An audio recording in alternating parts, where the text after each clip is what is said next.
diagramados, a esquerda sempre é acusada de querer politizar pautas que na visão do isentão e bolsonarista não tem nada a ver com o assunto. Quem não se recorda de Thiago Leifert cometendo um dos textos mais patéticos já escritos em língua portuguesa, em que exigia que não houvesse politização nenhuma no esporte e, em especial, no futebol, o que é de uma ignorância admirável vindo de alguém que trabalha a vida inteira com jornalismo esportivo. Ao longo da história, o esporte foi usado como meio de protesto para os atletas e refugiados e como política de Estado de países que hoje brilham nas Olimpíadas e utilizam essa influência para aumentar o impacto do seu soft power pelo mundo. Ou seja, impossível dissociar o esporte da política, e nem é um problema. O problema é quando ele é instrumentalizado para fazer politicagem rasteira, mal intencionada e até criminosa. Com o fortalecimento da extrema-direita pelo mundo, basta uma brecha para que os ratos que antes se escondiam nos bueiros saiam deles para emplacar narrativas falaciosas em qualquer espaço que aparecer. Foi assim na abertura das Olimpíadas, onde gente que só vai em igreja católica na época da quermesse para encher o cu de quentão se declarou chocado com a suposta blasfêmia gerada pela paródia do quadro Santa Ceia, mas agora com drags e gays. Nem era inspirado no quadro da Santa Ceia de Leonardo da Vinci, mas isso não importa. O discurso por trás conhecemos muito bem. Criminalizar a tal da cultura woke e, consequentemente, vilanizar os homossexuais que estariam com a intenção de acabar com a família tradicional, como se não fossem os pais de família que vivessem procurando macho em aplicativos de pegação, mas no sigilo. Agora, a extrema-direita, organizada em nível mundial, criou uma fake news que chegou a ser compartilhada até por portais de esquerda e da mídia hegemônica, para vocês terem uma ideia da lama que se encontra o jornalismo. Trata-se de um boato surgido após a luta de boxe feminino entre a italiana Angela Carini e a argelina Imane Khelif. Carini abandonou a luta ainda no primeiro round após receber um murro no nariz. Na entrevista após o embate, ela alegou que o golpe a machucou muito e por isso optou por não continuar a se arriscar no ringue. Foi o suficiente para que essa frase fosse tirada do contexto e virasse um ataque contra a atleta argelina. Isso porque Imane é uma pessoa intersexo, nascida com uma condição que não se encaixa nas normas médicas para o corpo feminino ou masculino. Algumas pessoas com essa condição podem ter todos os órgãos reprodutores femininos e ainda assim apresentarem cromossomos XY que definem o sexo masculino ou níveis de testosterona semelhantes aos de homens. Mas a imprensa, inclusive portais como Globo Esporte, Terra e Brasil 247, publicaram matérias que davam a entender que Carini desistiu da luta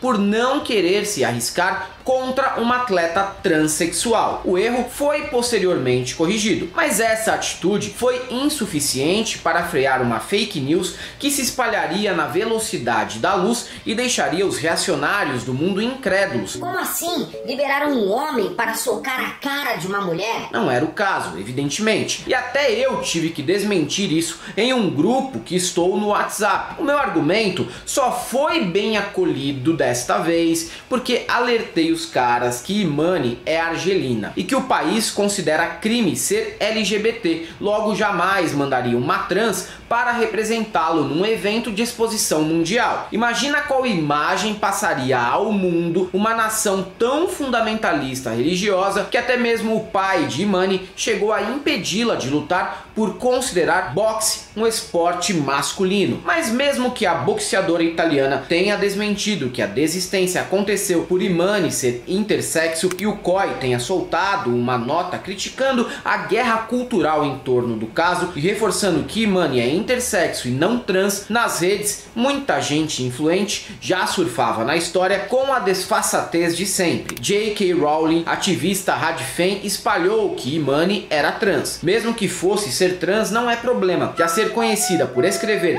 livros sobre bruxinho que joga quadribol é bem lamentável. Engraçado é que nesta mesma Olimpíada, Steven van de Velde, jogador de vôlei de praia da Holanda, já ficou preso 1 ano por estuprar uma menina de 12 anos. Mas isso nunca chocou a escritora de Harry Potter, que diz se importar com a integridade das mulheres nos jogos. Irônico, não é mesmo? E foi por meio da disseminação dessa mentira da J.K. Rowling que o mundo inteiro se uniu em ataques contra a Imani, colocando até a integridade física da boxeadora em risco. A partir de agora, ela pode virar alvo fácil de malucos da extrema-direita que não pouparam nem a orelha do Donald Trump na hora de descarregar suas frustrações numa rajada de AR-15. Óbvio que Nicolas Ferreira, obcecado com a causa trans, não deixaria passar mais essa oportunidade de criar fake news e estigmatizar a comunidade. Nessa pauta extremamente importante para o estado de Minas Gerais, o deputado federal gravou o vídeo dizendo que a cultura woke é uma doença e que dá todo o seu apoio a Ângela Carini, que, reitero, discorda dele sobre considerar Imani uma lutadora trans e negou os pedidos para boicotar o embate. Essa daqui foi a mulher trans que o Comitê Olímpico Internacional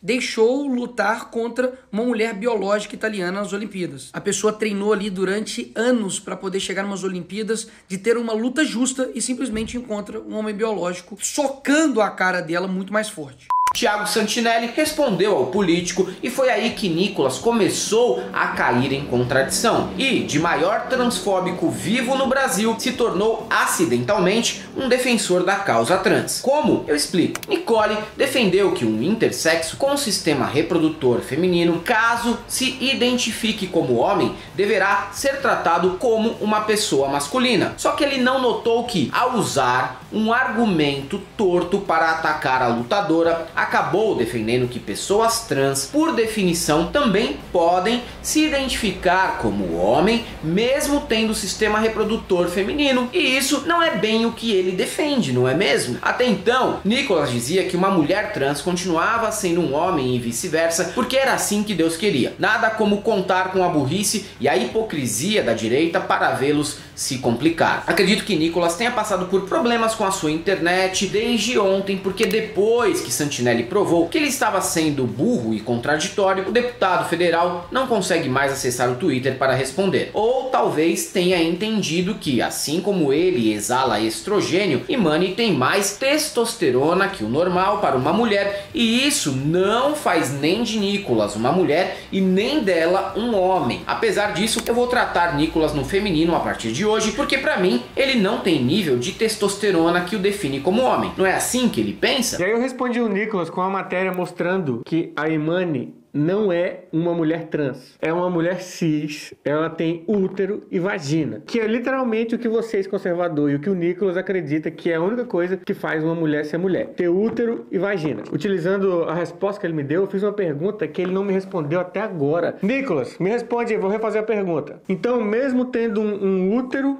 e uma vagina, ela pode ser considerada um homem porque tem um cromossomo XY? É isso? Responde pra mim. Sérgio Moro, com a sua popular sabedoria e erudição, disse que ninguém deveria ser discriminado por sua opção sexual, mas que a luta não seria justa para as mulheres se houvesse um concorrente que resolveu mudar de sexo. Eu nem vou entrar no mérito da péssima escolha de palavras, porque só o fato dele conseguir escrever num teclado já é uma grande vitória para alguém tão intelectualmente limitado. Mas o tanto de mentira em tão poucas linhas me impressiona. Me impressiona ainda mais esse cidadão falar de jogo limpo. Logo ele, que jogou sujíssimo a vida inteira para prender o Lula. É isso aí, galera. Para quem gosta do nosso canal, nós temos nosso apoio, seja membro, Pix e conta jurídica. Caso vocês queiram, posso fazer uma colaboração para que a gente continue por aqui produzindo conteúdo para vocês. Além do YouTube, são presentes também no Facebook, no Twitter, no TikTok, no Instagram. Sigam a gente por lá. Não deixem de conhecer nossos novos modelos de camiseta no site da El Cabriton e o nosso curso no ICL, o Instituto Conhecimento Liberta. E para aqueles que caem em qualquer historinha sem checar a veracidade da notícia, só temos uma coisa para te dizer: não passarão.